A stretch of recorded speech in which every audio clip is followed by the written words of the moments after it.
बिस्मिल्लाहिर्रहमानिर्रहीम अस्सलाम वालेकुम व्यूअर्स। ये वीडियो तमाम सरकारी मुलाजमीन के लिए बहुत ही ज़्यादा अहम है क्योंकि आप ये वीडियो आज देखें या कल देखें, ये आपको वीडियो लाजमी देखनी पड़ेगी।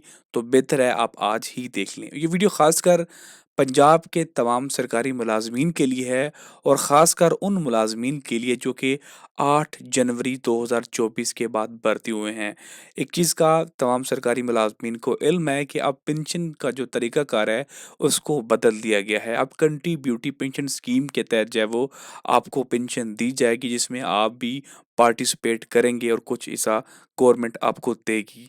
और यहाँ पे आपको ये भी बताया गया था कि आपके उस पैसे को किसी एक कंपनी के पास इन्वेस्ट किया जाएगा और आपकी रिटायरमेंट के ऊपर आपको वो जो है वो पेंशन की सूरत में आपको वो रकम दी जाएगी।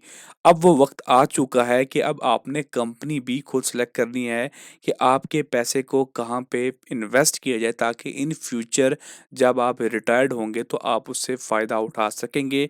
यहाँ पे आज मैं आपको मुकम्मल तफसील बताने वाला हूँ कि ये जो मिज़ान का Islamic government of Punjab pension fund है, ये किस तरह काम करता है और आप इससे कैसे मुस्तफ़ीद हो सकते हैं। सबसे पहले तो आपको एक फ़ंड के बारे में पता होना चाहिए कि ये फ़ंड क्या होता है। एक्चुअल में ये म्यूचुअल फ़ंड की तरह काम करता है, जैसे कि अब ये एक इदारा बना दिया गया है जिसका नाम रख दिया गया है Meezan Islamic government of Punjab pension fund. आपके जो पैसे आप में माहाना की तनख्वाह से कटवाएँगे, इनको देंगे, तो ये आपके पैसे को इन्वेस्ट करेंगे डिफ़रेंट जगहों पे। और जैसे मैंने आपको बताया बताऊँगा आगे आने वाले वीडियो के अंदर, कुछ यहाँ पे रिस्क फैक्टर्स होते हैं, उसको मद्देनज़र रखते हुए तो उससे जो मुनाफ़ा निकलेगा वो आपकी जो है पेंशन के अंदर जमा होता रहेगा। ऑफ कोर्स उसमें से ये अपनी फ़ीस भी लेंगे, क्योंकि इनकी एक मुकम्मल टीम होती है और जिनकी ज़िम्मेदारी होती है कि आपके पैसे को सही जगह पे इन्वेस्ट किया जाए, ताकि आपका फ्यूचर बिल्कुल सेफ रहे। आगे हम इसकी तफसील में जाते हैं इसके इन्वेस्टमेंट ऑब्जेक्टिव की। तो यहाँ पे इन्होंने वाज़िया किया हुआ है, the investment objective of Meezan Islamic government of Punjab fund to provide a secure source of saving and regular income after retirement. तो ये मुलाजमीन को आफ्टर रिटायरमेंट एक सिक्योर और जामिया कह लें कि रिटायरमेंट प्लान देती है, ताकि मुलाजमीन बेफिक्र होकर काम करें, उनको ये डर ना हो कि रिटायरमेंट के ऊपर उन्हें कुछ नहीं मिलने वाला है। तो यहाँ पे इस फंड को उन्होंने 4 मुख्तलिफ सब फंड के अंदर जो है वो कैटेगराइज़ किया है, जिसकी तफ़सील मैं यहाँ पे आपको बताने वाला हूँ। सबसे पहले आ जाता है इक्विटी एक्टिव सब फंड, जो कि टोटली जो है वो आपको कैपिटल मार्केट यानी स्टॉक मार्केट के अंदर इन्वेस्ट करता है। अब स्टॉक मार्केट में क्या होता है कि ये एक हाई रिस्क मार्केट होती है। यहाँ पे आप दिनों में ऊपर भी जा सकते हैं और दिनों में नीचे भी आ सकते हैं। तो यहाँ पे अगर आप हाई में जाएँगे तो आपको जब वो हाई रिस्क झेलना पड़ेगा, यहाँ पे आपको अच्छा मुनाफ़ा भी हो सकता है और लॉस भी हो सकता है, तो दोनों चीज़ों को आपने मद्देनज़र रखना है। नेक्स्ट हमारे पास आता है debit sub fund to earn return from investment in debit market of Pakistan in securing a relatively low risk than equity investment. मतलब ये वाला जो फंड है, ये इस कैटेगरी वाला फंड है, ये फंड उन जगहों पर पैसा लगाता है जहां से एक मुकर्रा मुनाफा मिलने की उम्मीद होती है। इसमें स्टॉक मार्केट में भी और इक्विटी के मुकाबले में ख़तरा कम होता है, तो ये थोड़ा सा कम ख़तरे वाला जब वो आप कह लें कि ये कैटेगरी होती है। नेक्स्ट हमारे पास आ जाता है जी मनी मार्केट सब फंड। इसका जो मकसद होता है वो शॉर्ट सरमायाकारी के ज़रिए मुनाफ़ा कमाना होता है, जिसके अंदर ये होता है कि ये समझा जाए कि आपका जो सरमाया है वो महफूज हो।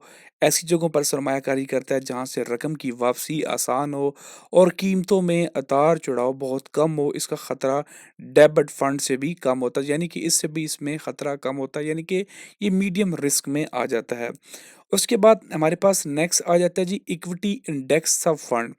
इसका मकसद स्टॉक मार्केट के किसी खास इंडेक्स जैसे कि KSE 100 इंडेक्स की कारकर्दगी को पैरवी करना, यानी कि जैसे कि KM130 है, ये स्टॉक मार्केट टॉप 30 ऐसी कंपनीज होती हैं जो कि बेहतर परफॉर्म करती हैं, तो ये उनके अंदर इन्वेस्टमेंट करता है, ताकि एक जो आप कह लें कि एक एवरेज सा मुनाफा आपको जो है वो मिलता रहे, जैसे स्टॉक मार्केट जो है वो परफॉर्म करती है।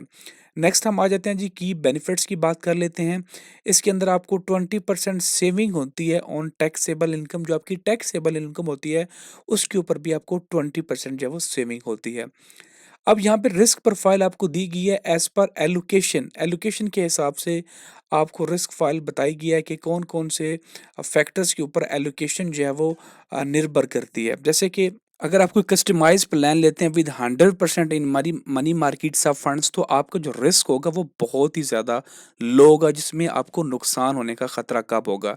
लाइफ साइकिल प्लान अगर आपकी एज 60 या इससे अबव है तो फिर आपको लो रिस्क में रखा जाएगा, क्योंकि आप ऑलरेडी रिटायरमेंट के आखिरी हिस्से पे मौजूद हैं और आपको ज़्यादा रिस्क नहीं लेना चाहिए, क्योंकि ज़्यादा रिस्क आप उसी वक्त ले सकते हैं जब आपके पास बेशुमार टाइम हो। अगर आप लाइफ साइकिल प्लान के ऊपर इन्वेस्ट करते हैं तो यहाँ पे आपकी अगर एज है फॉर एग्जांपल 50 टू 59, तो यहाँ पे मॉडरेट आपकी इन्वेस्टमेंट की जाएगी, यानी कि थोड़ी सी हाई रिस्क के अंदर, थोड़ी सी मीडियम के अंदर और थोड़ी सी लो के अंदर, यानी कि एक कस्टमाइज ही आपकी इन्वेस्टमेंट की जाएगी। यहाँ पे उन्होंने मेंशन भी किया गया है customise plan with 0 to 20% equity के अंदर, यानी 0 से लेके 20% जो है वो हाई रिस्क के अंदर इन्वेस्टमेंट किया जाएगा। उसके बाद मीडियम वोल्टाइल प्लान है, जिसके अंदर लाइफ साइकिल प्लान के अंदर अगर आपकी एज 51 से 56 है तो यहाँ पे आपकी जो इन्वेस्टमेंट है वो 26 से 50 के अंदर इक्विटी के अंदर इन्वेस्टमेंट की जाएगी, और कमोडिटी सब फंड्स और उसके बाद एग्रीगेट्स एक्सपोजर्स के अंदर आपकी इन्वेस्टमेंट की जाएगी। तो यहाँ पे आपका जो रिस्क हो जाएगा वो मीडियम में आ जाएगा। इसी तरह high volatility and life cycle plan है, अगर आपकी एज अप टू 50 ईयर है तो उसके लिए आपको हाई रिस्क के अंदर इन्वेस्टमेंट करना चाहिए, जो कि 50% प्लस आपकी जो है वो स्टॉक मार्केट के अंदर इन्वेस्टमेंट हो जाएगी।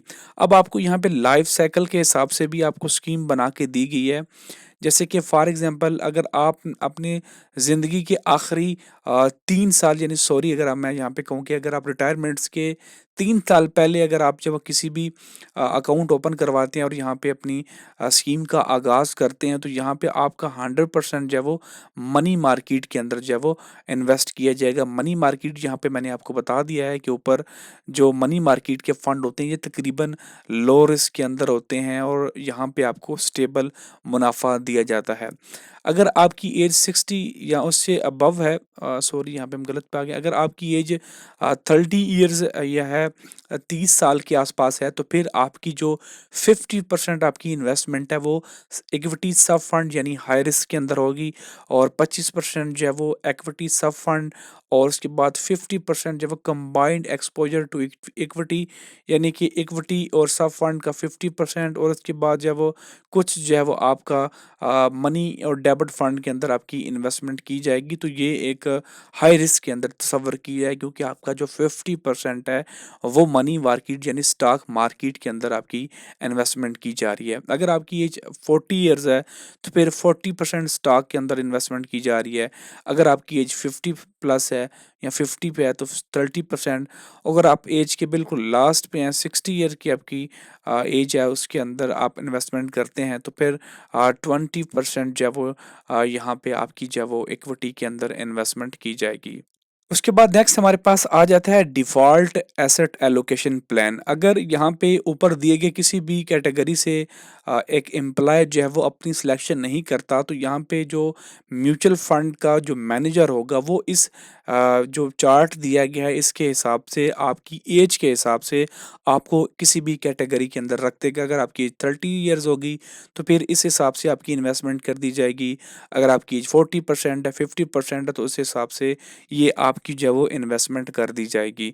तो ये जी लेटेस्ट जो है वो अब आपको करना होगा, क्योंकि गवर्नमेंट ने अब कंट्रीब्यूटरी पेंशन स्कीम मुतारफ़ करवा दी है, और ये भी गवर्नमेंट के साथ इलाक़शुदा है। मीज़ान इस्लामिक ये गवर्नमेंट ऑफ पंजाब की जानिब से ये मेंशन भी किया गया है कि this pension fund has been introduced by the government of Punjab.